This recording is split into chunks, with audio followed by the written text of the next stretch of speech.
এটা কেমন করে গঠন করব? দেখো, প্রথমে আমরা কি বসাবো? সাবজেক্ট বসাবো। মানে যে কাজটা করেছে তাকে সাবজেক্ট বলি, যে কাজটা করেছে সাবজেক্ট বলবো। তো প্রথমে সাবজেক্ট বসাবো, তারপর কি বসাবো?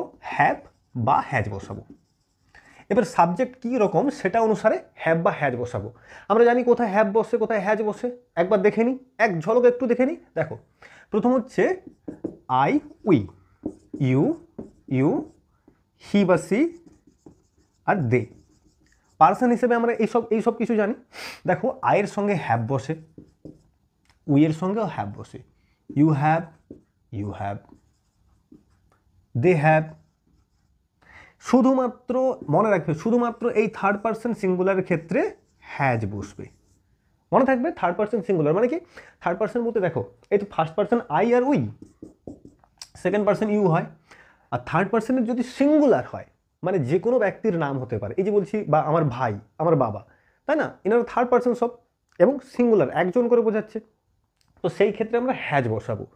হি সি থাকলে হবে, যে কোনো ব্যক্তির নাম হতে পারে, যেমন কি এখানে রবি আছে, তাই না? ব্যক্তির নাম, তো এখানে হ্যাজ বসবে। কিন্তু বোঝা যাচ্ছে হ্যাভ হ্যাজ কোথায় বসছে?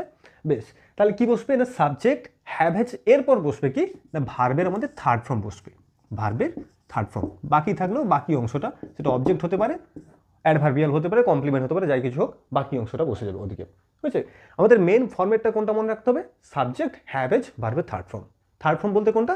ওই পাস্ট পার্টিসিপল, ইট, এট, ইটেন। বুঝতে পারলে? এসেছে, কাম, কেম, কাম, ওই যে থার্ড ফর্মটা, ওইটা বসবে। ধরা যাচ্ছে